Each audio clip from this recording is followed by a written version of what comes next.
Deu muito o que falar a história da Ilha dos Caranguejos. Eu, inclusive, descobri que tem um amigo, alguém parente lá daquele povo que foi citado aqui. E você falou de cachopa, teve aqui alguém que falou de cachopa, que Teve um ouvinte. alguém mandou o recado. E também o Pedro. Pedro, que é um maquiano daqueles. Pedro já, eu acho que já está com quase 80 anos. E o Pedro é irmão exatamente um daqueles. Eu vou conversar com o Pedro, tenho uma conversa com o Pedro na semana que vem, para me trazer registros, né? Gravado. Ele sabe coisas que ele conversou com o irmão que teve, passou por essa coisa lá da Ilha dos Caranguejos. Muita gente perguntando, poxa, Ilha dos Caranguejos? Pois é, ela existe, gente. Ela existe lá. Bem, hoje na pauta, Sérgio Brenner, bom dia. Bom dia Robson, bom dia ouvintes. Hoje a nossa cidade maravilhosa, né? O nosso patrimônio histórico, o nosso centro histórico, como você mesmo sugeriu. Existem algumas coisas, alguns caprichos que a nossa cidade já merece. Por exemplo, a reforma da Praça de Odoro, quando eu vi eles escavando aquilo ali, nossa, vamos botar uma piscina com uma iluminação diferente, com uma estátua artística aí de um artista famoso maranhense, Lodovicense, mas ficou até razoável a reforma da Deodoro, né? Mas a nossa cidade lamenta muita coisa, eu fico com pena andando agora no centro da cidade, né? Casarões abandonados, as restaurações não são, digamos assim, tem muita casa abandonada nas ruas, Parece que o pessoal espera cair no mesmo, fica centro da torcendo para cidade. cair, sabe? Para Faz fazer, para pena transformar um em estacionamento. estacionamento. Horrível Faz isso. pena. Os túneis também estão abandonados, né? E a restauração das praças, eu volto a destacar. Robson, estive na Praça Gonçalves Dias novamente para conferir quantos chafarizes tem ali. São 32 chafarizes. E uma curiosidade, como é o nome da Praça da Santa Casa? Ministério Santa Casa de Misericórdia. Aquela praça, né? Isso. Aquele tem uma fonte belíssima ali, um chafariz com uma estátua de uma mulher jogando a água na fonte. Está tudo abandonado faz tempo. Está no projeto agora. Ela está agora no projeto de revitalização. É Ela, lindo aquilo ali. Fonte do Bispo também, e acho que a Praça também da Bíblia. Aquele chafariz ali é o mais belo. Eu tô Isso. torcendo, tô vendo, não vejo a hora de ver aquilo ali já restaurado. Vai ficar muito bonito. Eu não sei que material é aquele, se é bronze, o que é. É uma É uma liga, coisa é uma liga. antiga, é uma obra de arte realmente, É uma obra de muito arte. bonita. Frente à Santa Casa, belíssimo. Isso, e ainda lembrando o botão floral da Mãe d'Água de Newton Sackner, tá faltando colocar na mão dela, porque a mão dela fica meio solta ali em cima da folha da Vitória Régia, da Vitória Amazônica, né? E também, claro, o Ribeirão, quando a gente for tocar novamente no Ribeirão, colocar o forcado, como é que chama? O tridente do Netuno. Nossa, o Netuno sem um tridente, ele não tem mais nem o braço, não é? Tiraram o braço do Netuno? Ficou sem força, por isso que a fonte ficou ruim, né? Eu ainda sonho em ver aquela fonte com uma água restaurada, uma água que se possa beber, que se possa lavar o rosto ali, que os turistas façam fila lá embaixo para se refrescar na água do Ribeirão. Olha, inclusive naquela fonte ali, aquele local foi usado num set de filmagens de, como é o nome aquela mulher que sacudiu os sapatos, que não queria nem a terra do Brasil. Oh meu Deus, mulher de imperador, viveu no Brasil. Isso.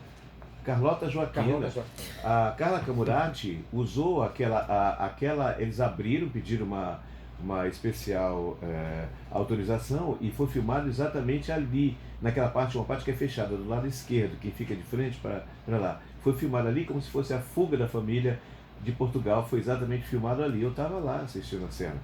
Né? O câmera ação foi feito exatamente naquele local.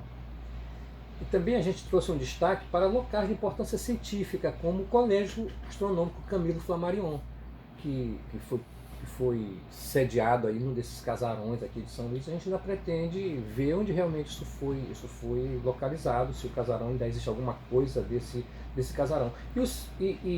Lembrando que esse ano o Encontro Nacional de Astronomia em Sobral, as inscrições já estão abertas, as inscrições são baratinhas, né? Qualquer pessoa pode fazer, R$30, R$50, e você pode escrever trabalhos E é nessa ocasião que nós vamos apresentar no dia 14, 15 e 16 de novembro próximo, apresentar para a comunidade astronômica e científica essa descoberta desse colégio astronômico Camilo Flammarion, fundado em 1919 aqui em São Luís do Maranhão. Né? Eu estou vendo aqui, a gente não para aqui a utilidade pública, um acidente aconteceu no Jardim de Albuquerque, agora próximo à curva do 90, tem motoqueiro, mais um motoqueiro no chão, um problema realmente terrível. Aconteceu ainda há pouco e o ouvinte mandou aqui o recado. Breno.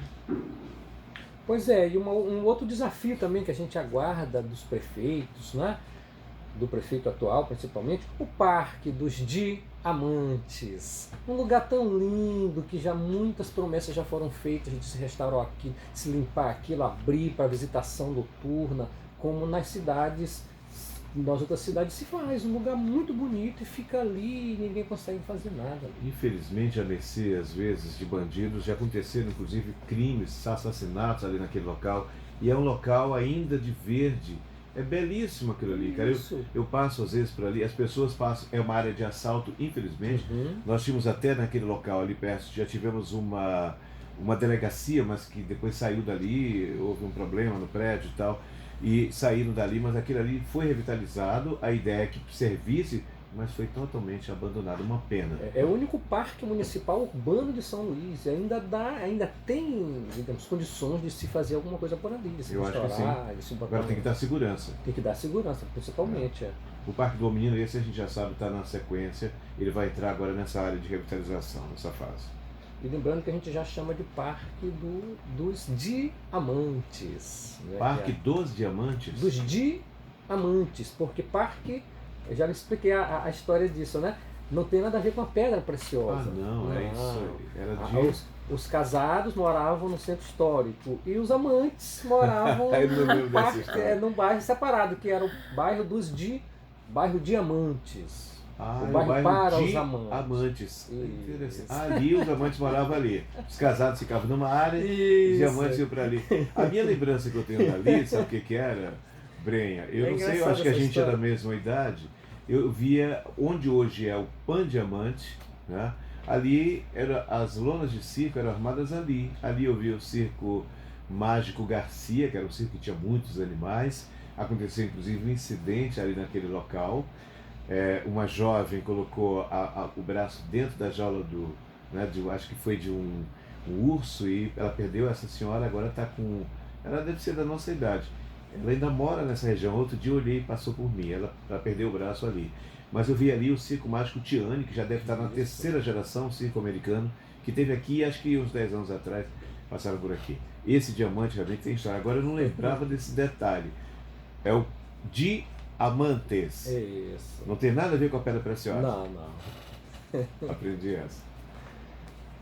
Pois é, a nossa cidade tem tanta história interessante, né? Aquela que você destacou também em ocasiões passadas do casarão das lágrimas, do Palácio das Lágrimas. Na verdade foram 2 assassinatos ali.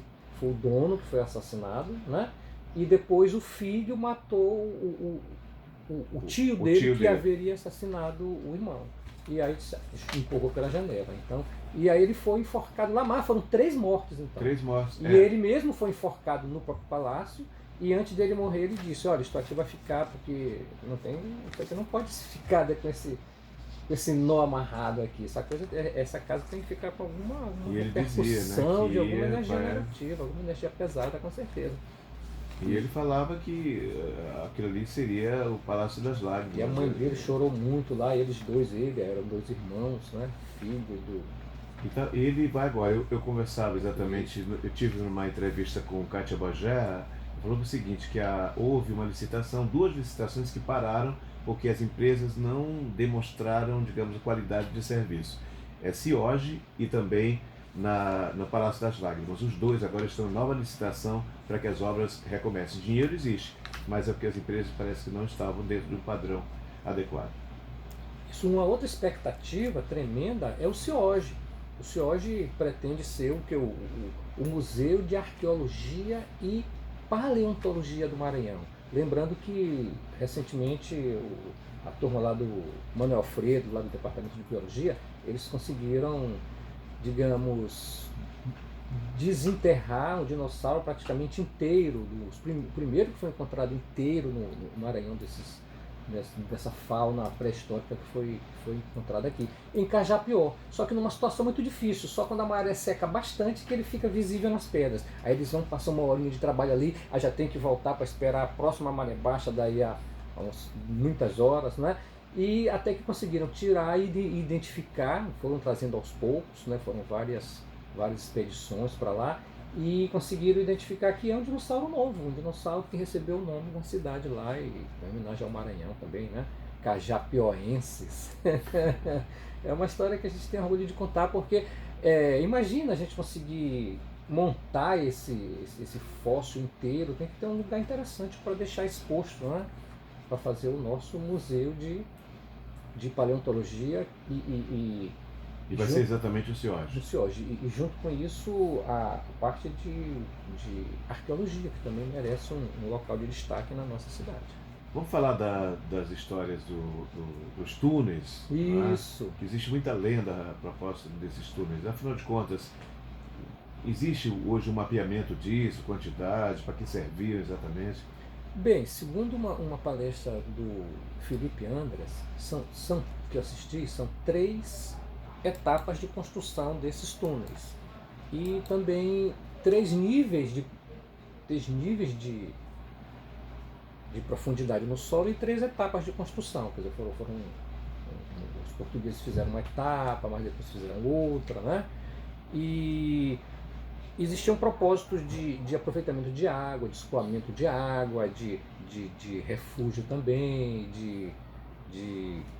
como é que se diz, local para eles mesmos fazerem as movimentações secretas. Eu ouvi falar que tem um padre que fazia umas brincadeiras assim, ele abria a missa na Sé, aí dava a metade da missa no São Pantaleão e fechava no Santo Antônio. Eu soube disso. Porque ele vinha pelo túnel, que era um atalho seguro, né? Bacana. Conheci também um vizinho que trabalhou num desses túneis, imagina, da Fonte das Pedras até a igreja de Seu Pantaleão lá em cima, né?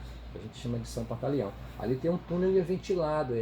Esses túneis eles eram arquitetonicamente muito bem feitos. Eles não desmoronam.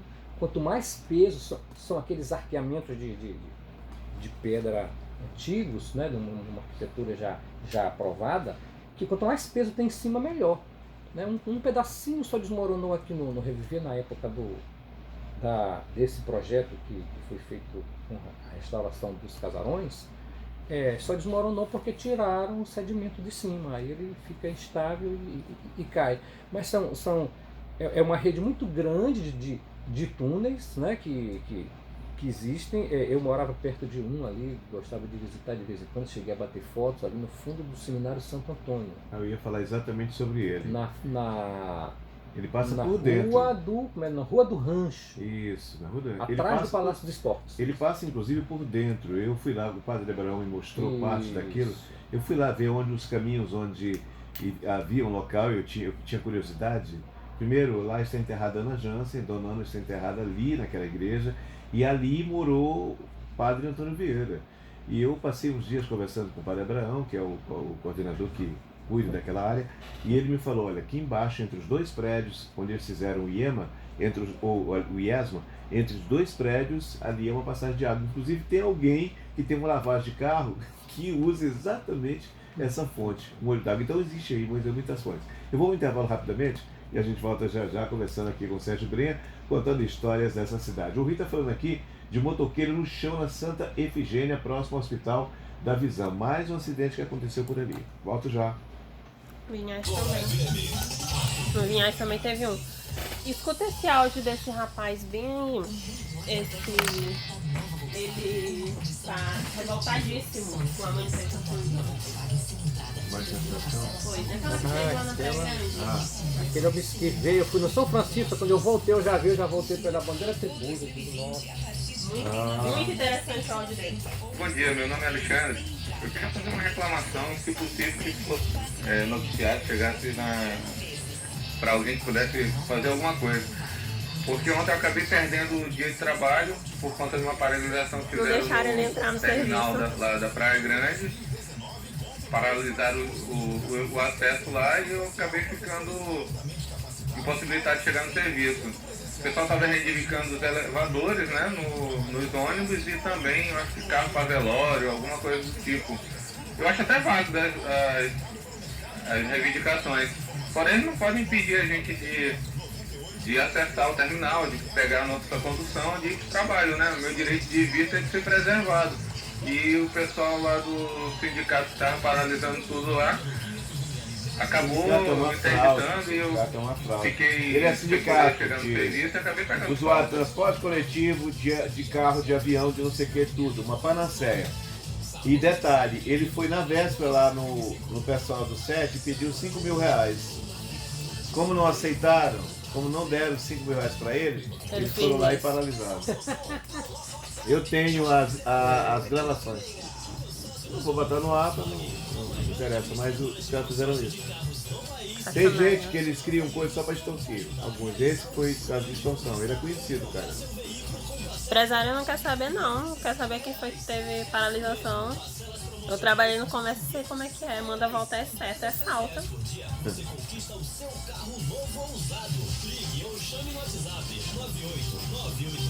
Ainda tem da coisa de... Depois eu queria ver, que a gente visse aqui local onde moraram as pessoas. Onde moraram As famílias. entendeu? As famílias. Ainda estão comentando sobre a ilha do Caranguejos. O rapaz está dizendo que lá de Bacurituba ele olha muito, dá pra ver. São Bento também virou um foco de uso. Só que isso perdeu a mídia. Interessante, né? Quando houve uma... Ninguém sabe o que é, tá aí, tá prejudicando, não sabe. Pesquisador, professor.